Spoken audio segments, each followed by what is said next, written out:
নমস্কার বন্ধুরা, আমি আপনাদের অ্যাস্ট্রো ফ্রেন্ড নীলাঞ্জনা। আশা করি আপনারা সবাই ভালো আছেন। আপনাদের সবাইকে স্বাগত জানাই আমার চ্যানেল শিবশক্তি টক্সে। আজকে আমরা ডিসকাস করব শনির সাড়ে সাতি নিয়ে।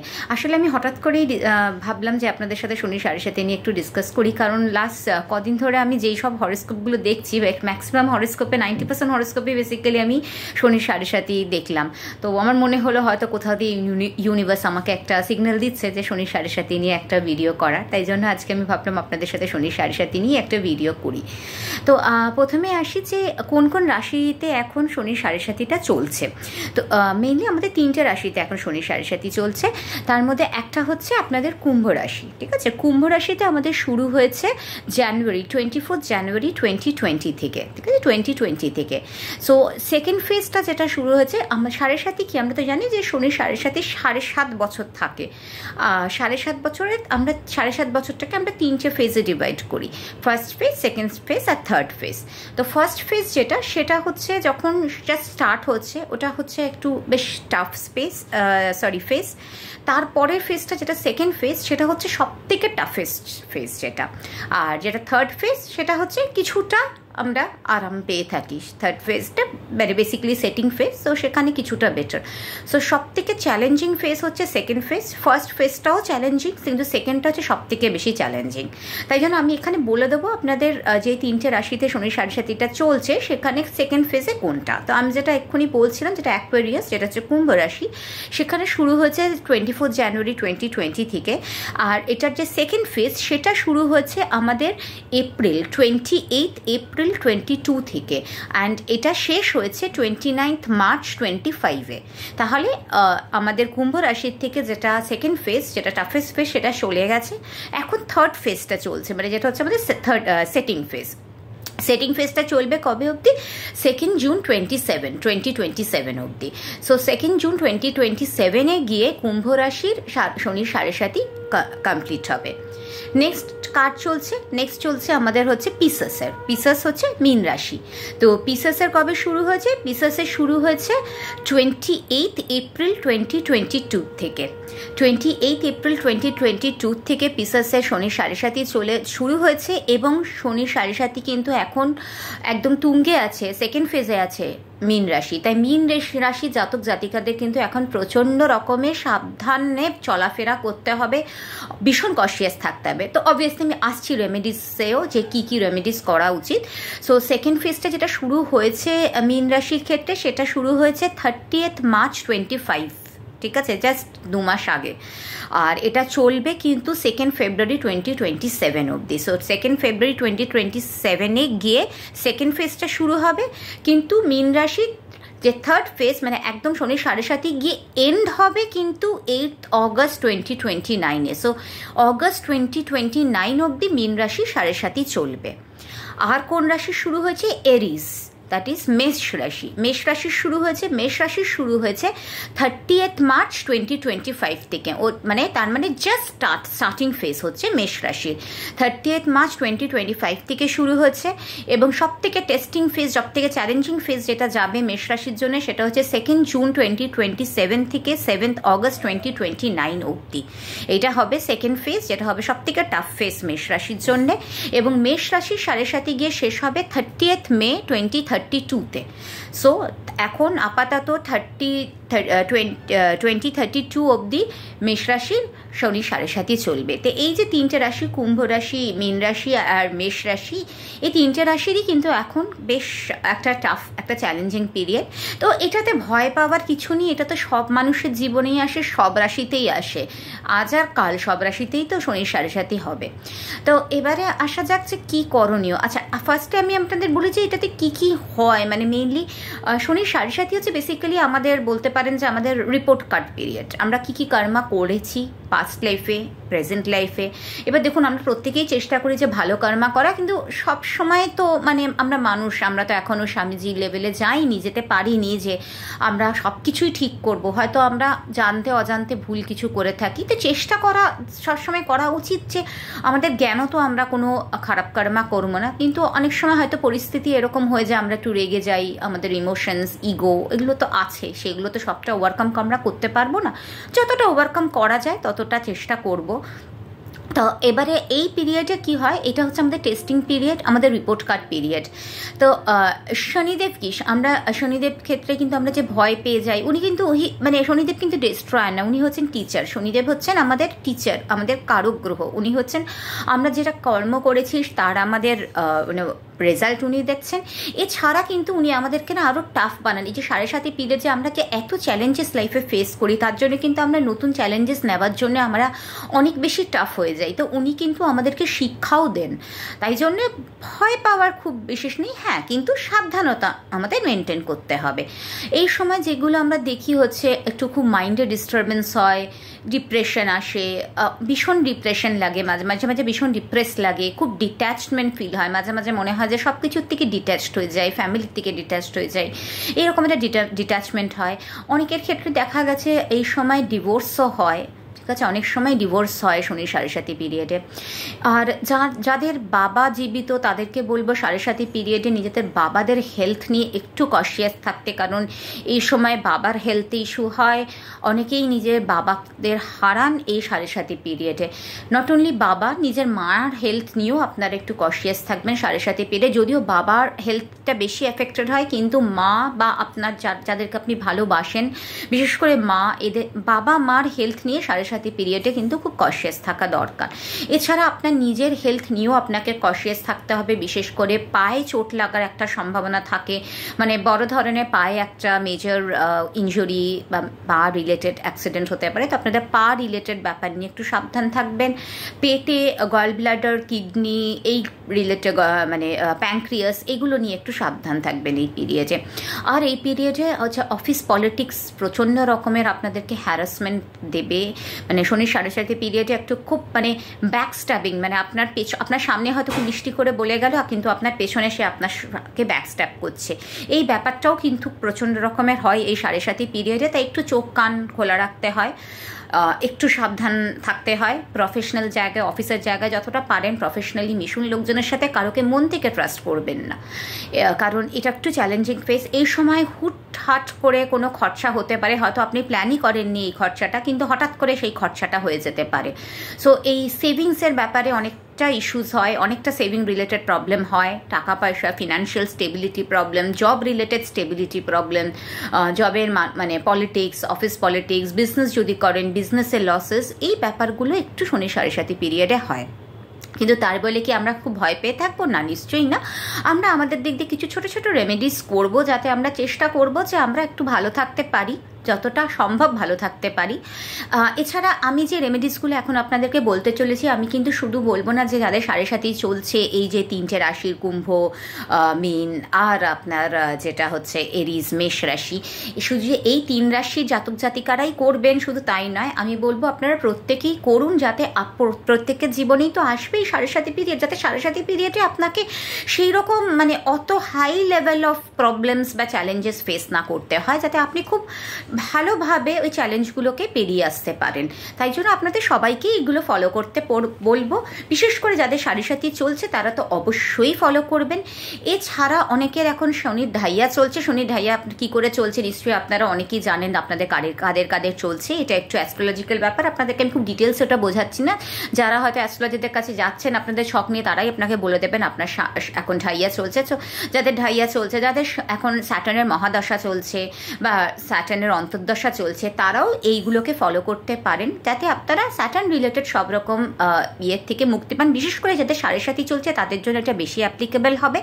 এবং বললাম তো, আপনাদের যাদের 7.5 পরে হবে, আসবে, আপনারা যদি এখন থেকে ছোট ছোট জিনিসগুলো ফলো করেন, আপনাদের 7.5 পিরিয়ডটা ভালোভাবে কেটে যাবে।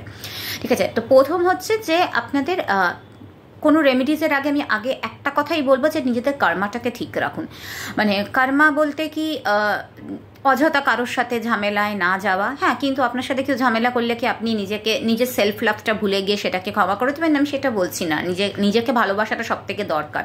যদি আপনার মধ্যে সেলফ লাভই না থাকে, আপনি তো অন্যদেরকে ভালোবাসতে পারবেন না। তাই সেলফ লাভটা খুব দরকার। আপনাকে যদি কেউ অপমান করে, নিশ্চয়ই আপনি প্রতিবাদ করবেন, কিন্তু আপনি যেচে কারোকে অপমান করবেন না, কারোর ক্ষতি করবেন না, এমন কোনো কাজ করবেন না যাতে কারোর ক্ষতি হোক। হ্যাঁ, আপনার কেউ ক্ষতি করেছে, আপনি তার ব্যাপারে আর একজনকে বললেন যেন আমার এটা করেছে, সেটা আলাদা। বাট আপনি এমন কিছু করবেন না তার ক্ষতি হোক, কারণ ইউনিভার্স কিন্তু সব দেখে, মানে ইভেন স্যাটার্ন সব দেখছে। আপনার যদি কেউ ক্ষতি করে, আপনি তার যা না করতে পারেন, স্যাটার্ন বা ইউনিভার্স কিন্তু তার 4 ডাবল বেশি তার জন্য করতে পারে। তাই আপনি সেটা ইউনিভার্সের হাতেই ছেড়ে দিন, তাকে তার কাজ করতে দিন, ইউনিভার্সের হাতে ছেড়ে দিন, ইউনিভার্স তার রেজাল্ট তাকে দেবে। নিশ্চয়ই কষ্ট হয়, কিন্তু মানুষ আমরা, কষ্ট তো হবেই, কিন্তু একটু নিজেকে কন্ট্রোল করতে শিখবেন। এটা একটা। আর একটা সেকেন্ড হচ্ছে যে যেটা আমাদের যারা হচ্ছে লেবার ক্লাস, যারা হচ্ছে আমাদের সুইপার্স, তাদের মধ্যেই কিন্তু স্যাটার্ন আছে। তাই অনেকে আছে, ধরুন আপনাকে কোনো সুইপার এনে হাতে করে কিছু দিলে কখনোই কিন্তু সেটাকে ঘেন্নাভাবে নেবেন না, এটা ভাববেন না যে সে তো সুইপার, তার হাতটা নোংরা, এটা কখনো না। একটা কথা জেনে রাখবেন, সে যে নোংরাটা পরিষ্কার করছে সেটা আপনার নোংরা, আপনি যেই নোংরাটা করেছেন সেটা সে পরিষ্কার করছে, তাহলে তো নোংরাটা আপনার কাছ থেকে গেছে, আর সে পরিষ্কার করছে বলে আপনি একটা পরিষ্কার জায়গায় থাকতে পাচ্ছেন, তাহলে সে কিন্তু আপনার থেকে পরিষ্কার, তাই না? তাই কখনো কারোকে ঘেন্না করতে নেই, সুইপারদের তো কখনোই করতে নেই। আর সবসময় চেষ্টা করবেন যে কিছু সুইপারদের কিছু দেওয়ার, বিশেষ করে স্যাটারডে করে অবশ্যই সুইপারদের কিছু দিন। মানে কিছু দিন বলতে আপনি একটু কিছু খাবার দিতে পারেন, অল্প কিছু টাকা দিতে পারেন। আর বেস্ট যেই জিনিসগুলো আমি বলবো আপনারা স্যাটারডে করে অবশ্যই দিন, বিশেষ করে এই 7:30 পিরিয়ডে।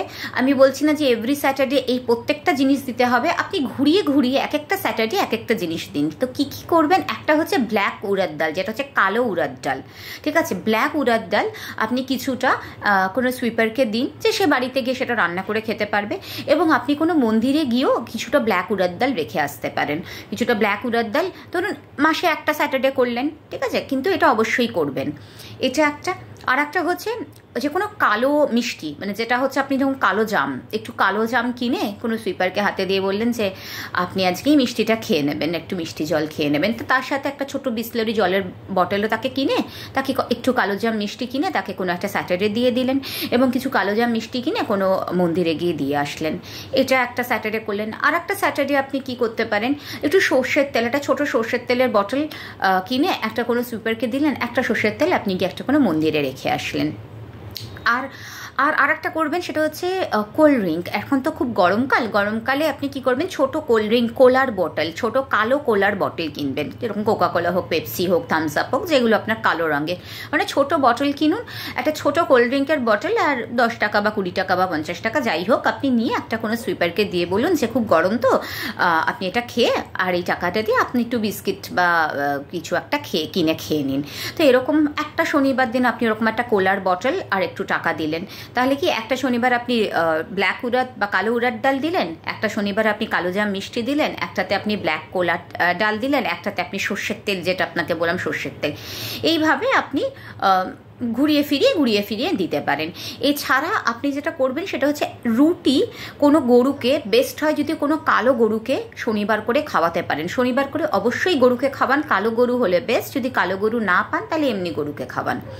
আর হচ্ছে ডগস, কুকুরদের খাওয়াবেন, কুকুরদেরও আপনারা চেষ্টা করবেন রুটি খাওয়ানোর, ঠিক আছে? কুকুরদেরও স্যাটারডে করে তো খাওয়াবেনই, যত পারবেন বেশি বেশি করে খাওয়াবেন, যত দিন পারবেন, মানে নট অনলি স্যাটারডে, অন্য দিনগুলো খাওয়ান, বাট স্যাটারডে হচ্ছে মাস্ট কুকুরদের খাওয়ানোর। আর খাওয়াবেন হচ্ছে কাককে অবশ্যই স্যাটারডে করে খাওয়াবেন। কি খাওয়াবেন, যে আপনাদের যে ভাত হচ্ছে সে ভাতের প্রথম হাঁড়ির প্রথম ভাতটা বাড়ার আগে হাঁড়ির প্রথম ভাতটা তুলে নিয়ে আলাদা করে রেখে দিয়ে সেটা আপনারা কাককে খাওয়াবেন। এটা কিন্তু এভরি স্যাটারডে করবেন। গরুকে খাওয়ানো, কুকুরকে খাওয়ানো আর কাককে খাওয়ানো, এটা আপনারা অবশ্যই এভরি স্যাটারডে করবেন। আর এছাড়া চেষ্টা করবেন স্যাটারডে কোনো একটা স্যাটারডে, মাসে হোক বা 2-3 মাসে একবার হোক, কোনো কালো বস্ত্র কোনো নিডিকে দেওয়ার, কোনো নিডিকে কোনো একটা কালো বস্ত্র, সে কালো কালো টি শার্টই হোক, কালো শার্টই হোক, যাই হোক, একটা কোনো নিডি মানুষকে একটা কালো বস্ত্র দেবেন একটা কোনো শনিবার। আর এছাড়া শনিবার করে আপনারা চেষ্টা করবেন, মানে এটা বলবো এভরি স্যাটারডে যাদের 7:30 চলছে তারা এভরি স্যাটারডে একটা মাটির প্রদীপে সর্ষের তেল নিয়ে আর কিছুটা কালো তিল দিয়ে একটা অশ্বত্থ গাছের তলায় জ্বালাবেন। শনিবার এটা কিন্তু সূর্য অস্ত যাওয়ার পরে, এটা অবশ্যই সূর্য অস্ত যাওয়ার পরে আপনারা এটা অশ্বত্থ গাছের তলায় জ্বালাবেন। ঠিক আছে, এটা এভরি স্যাটারডে করে করবেন। আর খুব ভালো হয় যদি এটা এই অশ্বত্থ গাছটা কোনো বড় ঠাকুরের মন্দিরে হয়, তাহলে আপনি ওই বড় ঠাকুরের মন্দিরে গিয়ে সর্ষের তেল আর কালো তেল দিয়ে অশ্বত্থ গাছের তলায় জ্বালাবেন। তবে একটা জিনিস মাথায় রাখবেন যে যখন বড় ঠাকুরের মন্দিরে যাচ্ছেন, বড় ঠাকুরের সামনে কখনো দাঁড়াবেন না, একটু সাইড করে দাঁড়াবেন যাতে ওনার দৃষ্টিটা আপনার উপরে না যায়। তো আপনি একটু সাইড করে দাঁড়াবেন। আর যখন বড় ঠাকুরকে প্রণাম করছেন সবসময় ওনার পায়ের দিকে তাকিয়ে প্রণাম করবেন, কখনো ওনার চোখের দিকে তাকাতে নেই, কখনো বড় ঠাকুরের চোখের দিকে তাকাতে নেই। ঠিক আছে, এইটা একটা করবেন। আর শনিবার করে যদি আপনি বড় ঠাকুরের মন্দিরে যেতে পারেন খুবই ভালো। এইভাবে সর্ষের তেলটা আপনি দিয়ে এলেন, আর তখন আপনি ওখানে যে ঠাকুমশাই থাকবেন ওনাকে কিছু টাকা দিয়ে আসবেন। ওনার হাতে কিছু টাকা দিন বা ফল বা কিছু, মানে আপনি ফল আর টাকা দুটো মিলিয়েও দিতে পারেন। তো ওনাকে কিছু আপনারা দিয়ে আসবেন অবশ্যই শনিবার করে। আর একটা যেটা করবেন হচ্ছে এভরি স্যাটারডে অবশ্যই আপনারা ভেজ খাবেন। যাদের সাড়ে সাথী চলছে তাদেরকে আমার মানে ভীষণভাবে রিকোয়েস্ট, এটা আপনারা প্লিজ স্যাটারডে করে ভেজ খান। স্যাটারডে করে মদ আর মাংস একেবারেই চলবে না কিন্তু। ঠিক আছে, এটা হচ্ছে সাড়ে সাথী যাদের চলছে। আর অবশ্যই হনুমানজির পুজো করবেন যাদের সাড়ে সাথী চলছে। হনুমানজি হচ্ছে কলিযুগের শ্রেষ্ঠ দেবতা, এবং হনুমানজি একমাত্র যে আমাদের শনি মহাদেবের রাগ থেকে বাঁচাতে পারেন, তাই জন্য অবশ্যই হনুমানজির পুজো করবেন। হনুমান চালিসা এভরিডে যদি আপনারা পাঠ করতে পারেন খুবই ভালো। যাদের সাড়ে সাথী চলছে তাদেরকে তো আমি রিকোয়েস্ট করবো যদি আপনারা এভরিডে, মাত্র 10 মিনিট লাগবে 3 বার পাঠ করতে। 24 ঘন্টায় 10 মিনিট তো ম্যানেজ করাই যায়, তাই না, যে যতই ব্যস্ত হোক। তো আপনি 10 মিনিটে 3 বার, মানে একবার পড়তে নেই, 3 বার পড়তে হয় হনুমান চালিসা। তো এক আসনে বসে 3 বার পরপর হনুমান চালিসা পড়বেন। আর হনুমান চালিসা যখন পড়ছেন, পড়া শুরু করার আগে একটু সংকল্প করে দেবেন। তার মানে আপনার নিজের নাম গোত্র বলে আপনি বলে যে হনুমানজি আমার মঙ্গল করো বা আমার পরিবারের মঙ্গল করো, তাই সেই কামনার্থে আমি 3 বার তোমার হনুমান চালিসা পাঠ করছি। এইভাবে আপনি হনুমান চালিসা পাঠ করবেন। আর হনুমান চালিসা পাঠ করার সময় একটা ছোট্ট ঘটিতে একটু জল আর 1 টাকার কয়েন রেখে দেবেন। ওটা পাঠ করার পরে এই কয়েনটা বার করে জলটা আপনি 3 বার ফু দিয়ে খেয়ে নেবেন। এইভাবে করবেন শনিবার। আর শনিবার দিনকে আপনারা যখন হনুমান চালিসা পাঠ করছেন এভরিডে চান করার পর তো করছেন, আর শনিবার দিন আপনারা চান করার পরও করবেন, এবং সূর্য অস্ত যাওয়ার পরও আপনারা হনুমান চালিসাটা পাঠ করবেন। আর যদি আপনি কোনো বড় ঠাকুরের মন্দিরে যান সূর্য অস্ত যাওয়ার পরে, তাহলে আপনি বড় ঠাকুরের মন্দিরে বসেও কিন্তু হনুমান চালিসাটা পাঠ করতে পারেন 3 বার। ঠিক আছে, শুধু একটা জিনিস মাথায় রাখবেন, যখন আমরা হনুমান চালিসা পাঠ করছি ওটার যে লাস্ট লাইনে আছে যেখানে তুলসী দাস বলে যে জায়গাটা আছে, ওখানে তুলসী দাস বলবেন না, ওখানে তুলসী দাসের বদলে আপনি নিজের নামটা বলবেন। ঠিক আছে, তুলসী দাস সদা হরি চেরা যেই জায়গাটা আছে ওখানে তুলসী দাস না বলে আপনি আপনার নিজের নাম বলবেন। যেরকম আমার নাম নীলাঞ্জনা মিত্র, আমি তখন বলবো নীলাঞ্জনা মিত্র তুলসী দাসের বদলে। ঠিক আছে, এইগুলো করবেন। আর যেটা তো বললাম, নিরামিষ অবশ্যই নিরামিষ আহার গ্রহণ করবেন শনিবার করে। আর শনিবার করে নুন, এমনি নুন খাবেন না। শনিবার করে যেটা ব্ল্যাক সল্ট হয় না, যেটা আমাদের ব্ল্যাক সল্ট কিনতে পাওয়া যায়, ব্ল্যাক সল্টের রান্না খাবেন সব সময়, প্রত্যেক শনিবার। বিশেষ করে যাদের সাড়ে সাথী চলছে বা শনি ধাইয়া যাদের চলছে তারা অবশ্যই ব্ল্যাক সল্টের রান্না খাবেন শনিবার করে। আর একটা জিনিস যদি আপনারা করতে পারেন খুব ভালো, সেটা হচ্ছে মহামৃত্যুঞ্জয় মন্ত্র। মানে মহামৃত্যুঞ্জয় মন্ত্রর মতন আর কোনো মন্ত্র এত নেই, ভীষণ পাওয়ারফুল মন্ত্র, প্রচণ্ড রকমের পাওয়ার আছে এই মন্ত্রতে। বিশেষ করে যাদের সাড়ে সাথী চলছে আমি বলবো এভরিডে যদি আপনারা পারেন তাহলে মহামৃত্যুঞ্জয় মন্ত্র পাঠ করুন, আর না হোক অন্তত 28 বার করুন। আর যাদের শনির সাড়ে সাথী চলছে তারা অবশ্যই প্লিজ রোজ তো করবেনই, আর রোজ যদি আপনার সম্ভব নাও হয় তাহলে আপনি অন্তত শনিবার করে করুন। এটা করতে আপনার মহামৃত্যুঞ্জয় মন্ত্রটা 28 বার করতে ম্যাক্সিমাম 5 মিনিট লাগবে, তাই অবশ্যই এটাও করুন, খুব ভালো ফলাফল পাবেন। কারণ মহামৃত্যুঞ্জয় মন্ত্র ভীষণই পাওয়ারফুল মন্ত্র, তাই অবশ্যই করুন। শিব ঠাকুর আর হনুমানজি আমাদেরকে সব রকম বিপদ থেকে মুক্ত করতে পারেন, তাই ওনাদের চরণে নিজেদের সব কিছু ছেড়ে দিয়ে ওনাদের নাম করুন, নিশ্চয়ই ভালো হবে। আর যেই ছোটো ছোটো রেমেডিসগুলো আপনাদেরকে বললাম সেগুলো করুন। হ্যাঁ, আর একটা জিনিস বলতে ভুলে গেলাম, যে শনিবার করে আপনারা যখন স্নান করবেন আপনাদের স্নানের জলে একটু কালো তিল মিশিয়ে নেবেন, কালো তিল মিশিয়ে সেই জলে স্নান করবেন, তাহলেও অনেকটা শনির দৃষ্টির থেকে মুক্ত পাওয়া যায়। এটাও শনিবার দিন করবে। তবে হ্যাঁ, আর একটা জিনিস, শনিবার দিন কখনো কালো তিল কিন্তু কিনতে নেই। যদিও কালো তিল, সর্ষের তেল এগুলো আমরা শনিদেবের মন্দিরে দেই, কিন্তু এগুলো শনিবার দিন কিনতে নেই। তো সর্ষের তেল বা যে কোনো তেল, কালো তিল আর যে মাটির প্রদীপ, যেটা আপনি অশ্বত্থ গাছের তলায় আপনাকে বললাম জ্বালাতে স্যাটারডে করে, এই মাটির প্রদীপ, সর্ষের তেল বা যে কোনো তেল, নুন এবং কী বলে কালো তিল, এগুলো কিন্তু কখনো আপনারা শনিবার দিন কিনবেন না। ঠিক আছে, এই ছোট ছোট জিনিসগুলো করুন। আশা করি আপনারা অনেকটাই ভালো থাকবেন। আশা করি আজকের ভিডিওটা দিয়ে আপনাদেরকে কিছুটা হলেও হেল্প করতে পেরেছি। যদি আপনাদের ভালো লেগে থাকে আমার ভিডিওটা, তাহলে অবশ্যই একটা লাইক বাটন প্রেস করবেন এবং অন্যদের সাথেও এই ভিডিওটা শেয়ার করবেন, যাতে তাদেরও ভালো হয়। সবাই ভালো থাকবেন। আমি আবার আপনাদের সামনে আরও এরকম ভিডিওস নিয়ে আসবো। নমস্কার।